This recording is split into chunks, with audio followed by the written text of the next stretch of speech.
Nice. Welcome back, everybody. Here we are with another fantastic episode. Two broke dudes. Two broke dudes, as I think we've taglined it. Stay richer.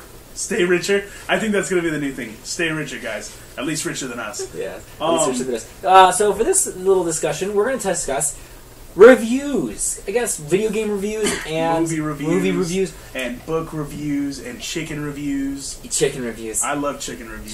Chicken wings. No. But we should go. Yeah, we should. You should pay. Yeah. But this is more or less about the reason why we're discussing this is because I kind of think I don't like looking at reviews anymore. And now bear with me, I kind of like Kotaku. You look so adorable. I kind of like Kotaku's reviews now. Like, before, I never really liked Kotaku's websites review, like the yes and no situation, where they'd be like, yes, you should play this game. No, you shouldn't. But that's very harsh. No, there's more to it. Like, Kotaku is really pushing the, like, you have to read it to understand why we're saying yes and no. Okay? But people are so streamlined now. But people are so streamlined, they want a number. Like, we have to put a number on everything. And after... Travis. 2 out of 10. Poor guy. Don't buy. Sell. Buy.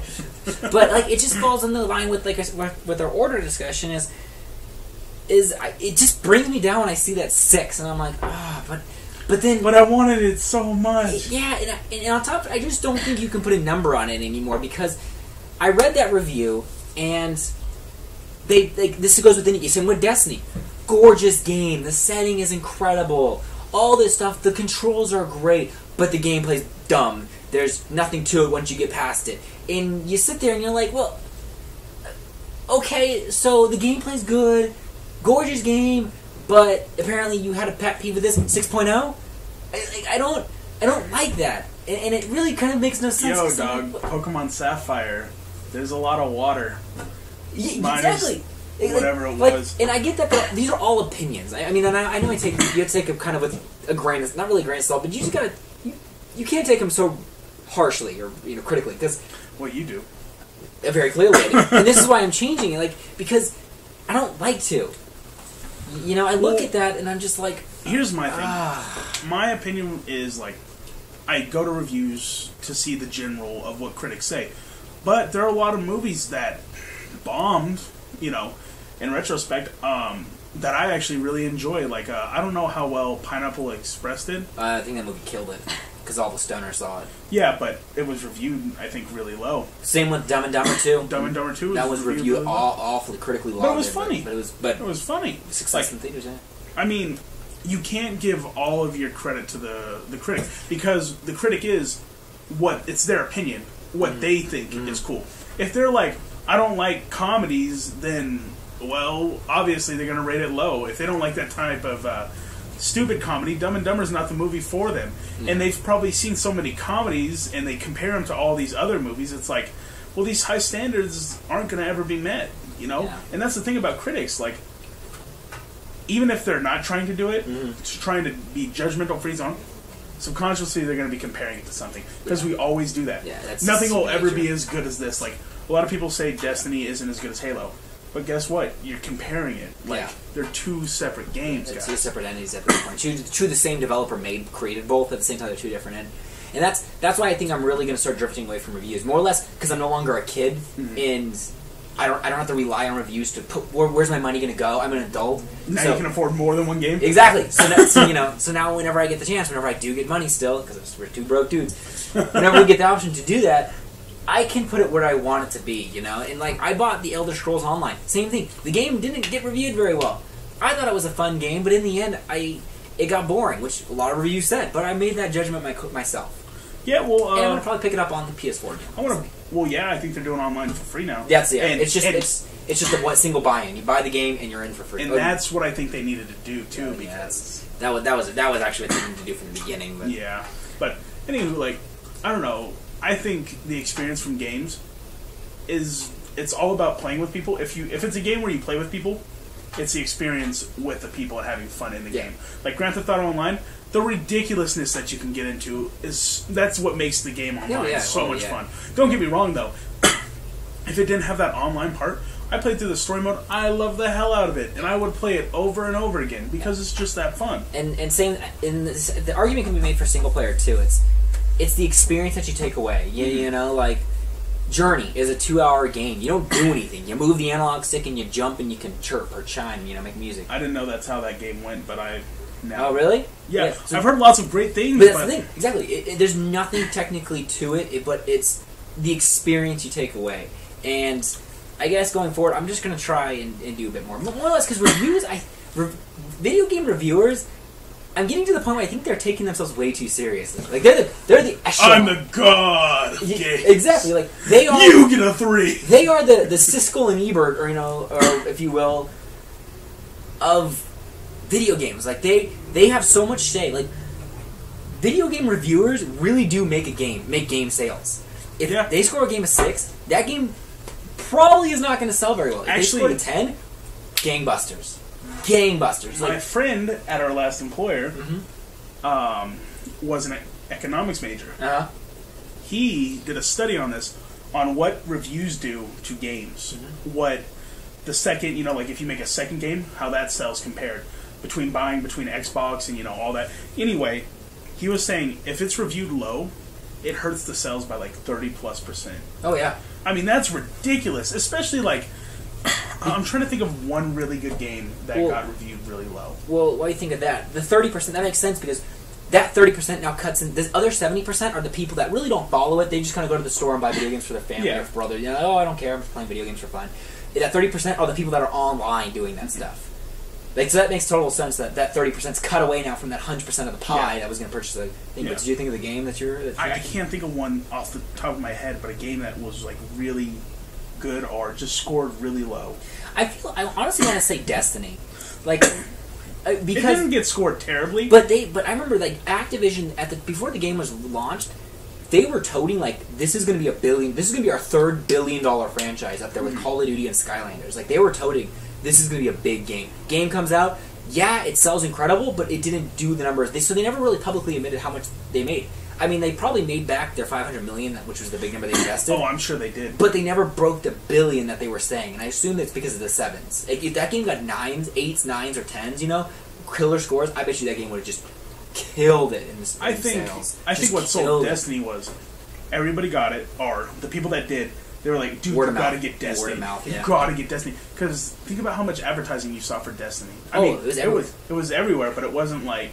Yeah, but you did get the word of mouth. I did have a few friends where I was playing it, and they saw me playing. I'm like, dude, you gotta get it. Like, once you buy it, we can just run these strikes together. Yeah, it was...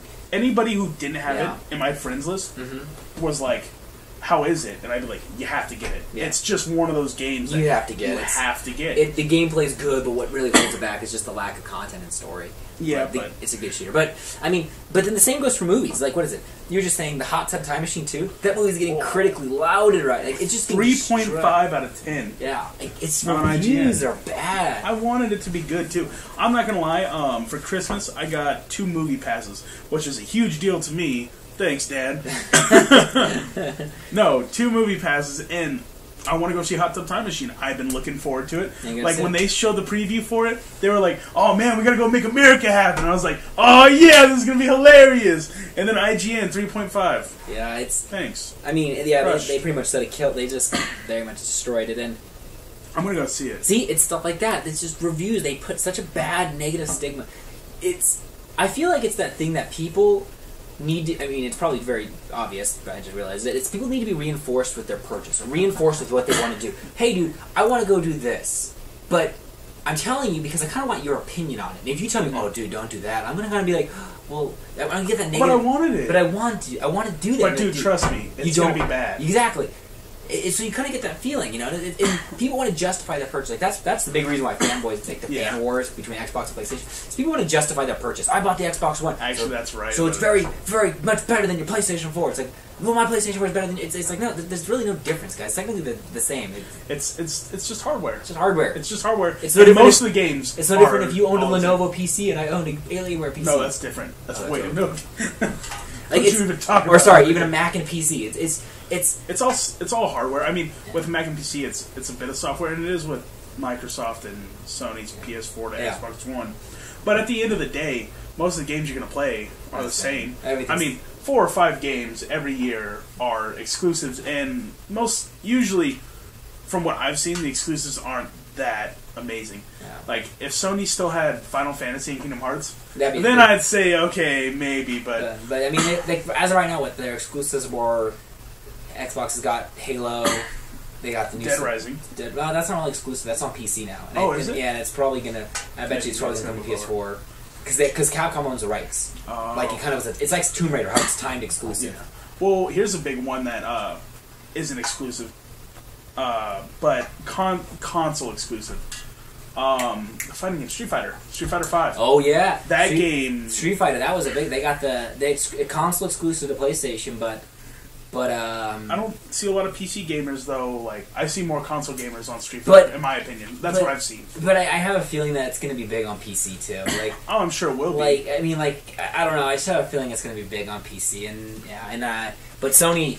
That's going to be. I wonder if that's going to be good for them or bad for them. That is going to be great for them. Are you kidding me? That's going to sell so many consoles compared to Xbox Ones. Like, I don't know. I feel people who buy the Xbox One are saying, I really want to buy Halo, if they are a Halo fan. Like, I have a friend that bought the Xbox One just for the Halo collection. Yeah. And they want Halo 5, but it's like, to me, I'm not spending $350 or however much their price tag is going to go up and down or fluctuate. I'm not spending it because then I have to buy Live. Yeah. And I have to buy a whole bunch of other crap, and I just don't want it. See, for me, it's I don't have anything against both consoles. For me, it's more what I'm ingrained. I'm more ingrained in the PlayStation ecosystem. I spend more money on the PSN. I mean, I have a Vita. I'm just more. It's similar to like iOS. Like, if you've had an iPhone, why are you going to go to Android? Yeah, you've bought apps. You're used to it. Everything is technically here. It's just kind of that preference. Well, I had the 360. I'm just more ingrained in it. I had the 360 originally. So did I. And I really liked the 360, and then I got the red rings. Yep, so did I. It was Christmas, so my parents, this is when I was back in like high school, and they were like, okay, you can get the Xbox, here's the cash, you're going to go do the work for it, because they found it on sale. Bought the Xbox, and I didn't get any of my data back, and then my friend had a PlayStation, he was like, yeah, well, I don't pay for Live. Yeah. I don't pay for this and I don't pay for that. And I was like, oh. I had a PS2 and I had a PS1. I loved them both. Didn't have the original Xbox, so I wasn't like keen to it. But I liked Xbox because the community was really good. Yeah. It was really cool and it was really fun to see. But then I returned it, tried the PS3, and I was like, free Live, and I got 2 games. I was like, this is what I want. Yeah. Traded in all my stuff, and it was the right move because then I got the PS Vita, and then I had the PSP already. And the PS4 came out, and the PlayStation Plus with it tied all those systems together and just made it so much worth it compared to the Xbox. That's pretty much everything. Like with Xbox, I was paying for Xbox Live. This was when downloadable content, like indie game kind of things, were starting, and they were all over Xbox. But yet, for some reason, I was already paying for Live. I was like, why do I need to pay for these games now? That drove me crazy. But on the PlayStation. On top, I hated Microsoft points. I hated them. Where it was like, it was like $5, $5, but you had to pay like freaking $6. It was the stupidest thing. But on Sony, it was just like $5 for this thing. Then I started buying a few more DLC or downloadable games for PlayStation, and then I started getting their games and because it just I wasn't a big multiplayer person. Like the only multiplayer game I had was like everyone else, Halo and Gears of War. Yeah, and then Sony was all. I mean, I don't know. It's just, I never liked Halo or Gears of War. That was the thing for me. So like, I love Gears. I will say I love Gears of War. I didn't like Halo, but for me it wasn't like a big thing. So I was like, okay, fine, PS4, Call of Duty, pop that sucker in. And I was like, I get to play for free now. Yeah, come on. I mean, my brother had the 360. His Live ran out. He would jump on my PS3. And we both play for free. Yeah, like that's what it was. Yeah, it just. I mean, it was. I mean, now I don't mind paying for it, and I think comparatively, well, you get the incentives are so much nicer with this. Like you said, Sony. I mean, if I only had a PlayStation 4 and no Vita, I think maybe then maybe I have a little bit tougher of a choice. But at the same time, I own a Vita already, and I own a PlayStation 3, and I own a PS4. So every month, I get 6+ games for free. Yeah. Between all of those, actually, and that's and awesome. There's one other thing about it. The home, basically the software for the Xbox One, just For me, it wasn't user friendly. I don't like it either. That's for me personally. Maybe I just didn't spend enough time with it. But Sony's was just very straightforward. Oh well, it was just kind of an upgrade to the XMB. Yeah, exactly. It was just like here's your list: game, friends, profile. Yeah, just like differently in different spots. But yeah, Microsoft, I still can't stand it. I really like the 360s though. Oh, but I like the blades when they were the blades. The blades, yes. Oh my god, so nice. And then they kind of drifted into Windows 8, but. We've drifted off the topic hugely. But, anyways, like usual, guys, leave us a comment below, subscribe, like us, let us know what you think. Give us feedback. We really got off topic, okay? That's what two broke dudes do. We get off topic a lot. That's why we're two broke dudes. Dudes. Dudettes. Remember, stay richer than us. My friend.